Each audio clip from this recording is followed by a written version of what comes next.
Mez, good to see you as always. We can see that work is taking place behind us on the pitch. Tell us what's taking place. Basically, we've stripped the top off, which process is called carrowing. Strips the grass off, throws it into a trailer, dump it, get rid of it.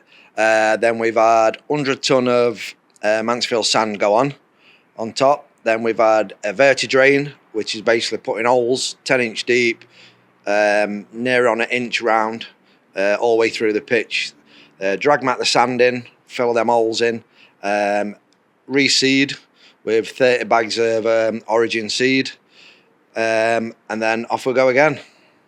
Is this pretty much what you had this time last year, or is there any difference? We had drainage done last year, more drainage side of it.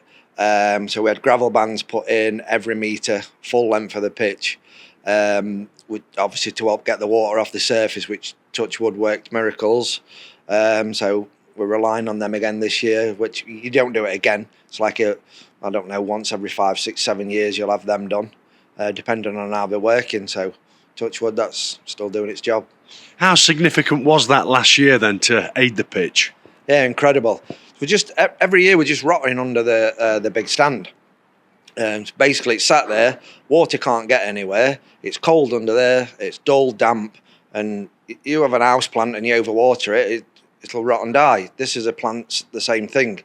So this year with the gravel bands we've had in has improved that no end incredibly. It's been frightening the way it's drained. So obviously the plant's in a more stable and healthy condition. Back to the process this time around. Why is it so crucial to do it this way? Because I imagine back when you started, you will have just reseeded the pitch, won't you, instead of taking it up? Yeah, just basically your meadow grass and your what we call the rubbish grasses start creeping in. So they'll root to say, I don't know, half inch deep, where your rye grasses will root to 4 or 5 inch deep. So obviously you've got a good strong root in there. So if you don't clean out each year, your weaker grasses start taking over. Then before you know it, you've got a field full of it. And that's why back in the day, the pitches used to churn up because there's no roots in there, basically. Back to last season, how do you think it played overall? Incredible. One of the best seasons I've had, if I'm quite honest with you. Everybody complimented it really well. Away team managers, away team players, obviously his own players. And so, yeah, chuffed with how it did. A lot of work from Scott, to be honest, in the summer months. Just cut, thickened it out lovely. Got it really going. So, yeah, really chuffed. I suppose from a layman's perspective, two of the big factors when you're looking at a field of play and you know it's doing well is in the winter and then at the end of the season. And at both times they were looking very, very good. Yeah, we hardly lost any coverage at all, to be quite honest, during the winter months, which even I was surprised, I'm not going to lie, how good it was. Obviously you lose a bit, it goes dormant and cold and don't like it, but we kept it going really well. We had the few light rigs up the side, which helped. We could do some more of them if anybody's got any. But yeah, it were incredible. And towards the end of the season, once the spring came again, we had another burst and it were good again. What's the process now for the pitch in the next few weeks? Just feed and water, basically. Then we'll fertilise it. I'll give it a week, let it pop. Then I'll fertilise it with 15 bags of origin, pre-seeder. And then 2 weeks later, we'll hit it again with something a bit stronger and just get it going. So I've got about 7 weeks, I believe, till we play again. Have you timed it to do all of this now, or have you got a little bit of luck in there as well? Because we've got some rain coming again, haven't we? No, it's actually gone against us because we wanted to finish yesterday.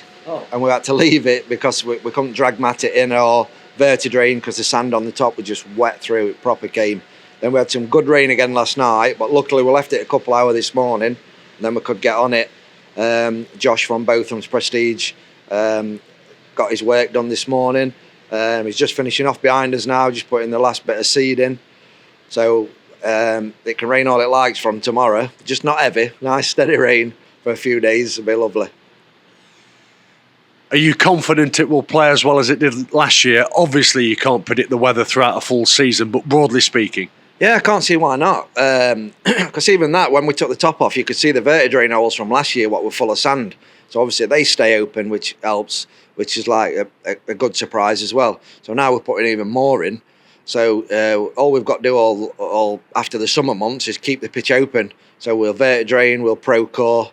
That's basically spiking it, just to keep all the drainage side open. So I can't see why not. But like you said, you never promise anything. You don't know what he's going to bring us, and you don't know how it's going to affect it. That's experience talking. It is. Let's move away from here, Mares, and speak about the pitches at the RH Academy. The manager, Nigel Clough, has mentioned in recent weeks that he's looking to get the pitches or certain pitches upgraded. Can you tell us what's taking place there? Yeah, we had gravel bands put in there.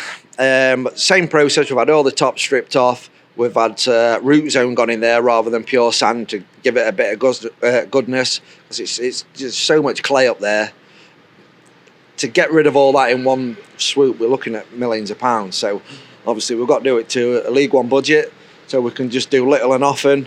So we're hoping what we've done this year will improve it again. Last year was terrible, I'm not going to lie. It struggled a lot up there with the clay side of it. So this year we've put hell of a lot more sand, hell of a lot more root zone. We'll open it up a lot more than we did last year. We're going to feed a lot more. We'll spray it a lot more. So obviously, hopefully, same again, depending on weather, everything improves. And is that just a certain pitches, selected pitches up there? That's the two main pitches that the first team use. And then pitch 3 and the 9v9, which is grassroots, plus the under-21s use it. We've not gone mental on that side, but that's had 180 tonne of root zone put on them to try and bring the levels up a little bit. Same again, they'll be vertidrained, spiked, reseeded. So not as much as 1 and 2, but close on. And finally, you get this question a lot, don't you, when the season's ended? What do you do in the off-season? I imagine for you, it's the busiest time. Now, just get off on holiday, come back in about a month, and fairies have been in and done it all. But yeah, no, serious note, yeah, it's busy. Well, it's steady a few days while Josh does this, and then it's just keeping an eye on everything then, and then all his bits and bobs, because all your little, you're playing with sand and everything, your irrigation starts acting up here and there, you're fixing this, and just all the little jobs, what you want to get done before you start cutting, because once 2 weeks time, we'll be rolling and then cutting, but non-stop. Do you still get that same buzz, that same excitement when you start to see the shoots? Yeah, it's incredible. I always say, like, when Carl came onto the maintenance side and we went on the Friday, and tinge of green, I said, wait till you walk in on Monday, and they were like, it was shocked, because once it pops its head, it just flies. And then, like I said, you just feed it to death, because it's very hungry. You're watering a lot, so you're watering a lot of the goodness out as well, so you're feeding a lot, and it starts flying, and like you say, once you start getting your stripe on it, and then it really looks good, and yeah, you buzz off it a bit. Let's end and speak about you. You've become a real stalwart over the years here, haven't you? You must be coming up to 25 years, Mez. 26. Really? Yeah. Gone over 25. I started in 98 with football in the community. Did about a year and a half with them. And then Rob Sprigg came in as head groundsman when Dick left. He was here for about 6 months, I believe. Then he wanted an assistant. And Mark Hemingray threw my name forward. So I just started with Rob, pottering about. Like you say, we didn't do a great deal. So all you did was cut back in them days. Might have done a bit of slitting, feeding once every 6 months if chairman gave you any money, the old chairman, that is.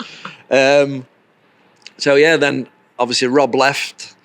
I had about 7 years with Rob, but Rob left, and they made me head groundsman, and I've been here since. And I only said stuck here since, but I won't say that. No, honest, great job. So yeah, obviously I won't be here this long.